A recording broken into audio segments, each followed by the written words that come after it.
வணக்கம் மக்களே, இன்றைக்கி ஆடி போகிறோம் இல்லைங்களா? அதனால் சாயங்காலமாக முதல்ல வேதபுரீஸ்வர் கோயிலுக்கு தான் போயிருந்தேன். எல்லா திங்கட்கிழமையும் சாயங்காலத்தில் அபிஷேகம் நடக்குங்க. நான் போயிருந்த சமயம் அபிஷேகம் முடிஞ்சு நல்ல அலங்காரத்தோட வேதபுரீஸ்வரையும் பாலாம்பிகை அம்மனையும் தரிசனம் பண்ணினேன். வெளிப்பிரகாரத்தில் காசி விஸ்வநாதரோடு இருக்கின்ற விசாலாட்சி அம்மனுக்கு வளையலால் அலங்காரம் பண்ணியிருந்தாங்க. அதே மாதிரி துர்க்கைக்கும் பாலாம்பிகை அம்மனுக்குமே வளையலால் அலங்காரம் பண்ணியிருந்தாங்கங்க. கண்குளிர தரிசனம் பண்ணினேன்.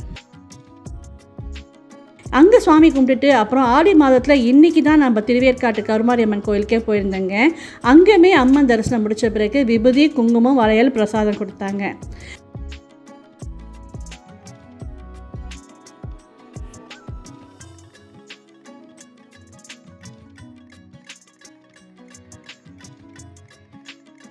நம்ம திருவேற்காட்டு கருமாரியம்மன் கோயிலில் இப்போ திருப்பணி நடந்துகிட்ருக்குங்க. அதனால் அம்மனை வெளிப்பிரகாரத்தில் சன்னதி அமைச்சு வச்சுருக்காங்க. உங்களை யாராவது திருப்பணிக்கு நிதி கொடுக்க விரும்பினீங்கன்னா அதற்கான இடமும் இருக்குங்க. வந்து அம்மனை தரிசனம் பண்ணிவிட்டு நீங்கள் தாராளமாக நிதி கொடுக்கலாம். ஆடி பூர்வனாலே கோதநாச்சியாருக்கு பிறந்த நாளுங்க. அது மட்டும் இல்லாமல் அம்மனுக்கு வளைகாப்பு நடக்கக்கூடிய உன்னதமான நாள். இந்த நாளில் அம்மனை வேண்டிக்கிட்டிங்கன்னா திருமணம் விரைவில் நடக்கும், குழந்தை பாக்கமும் சீக்கிரம் கிடைக்குங்க. எல்லாருக்காகவும் வேண்டிக்கிட்டேன். தேங்க்ஸ் ஃபார் வாட்சிங். பாய்.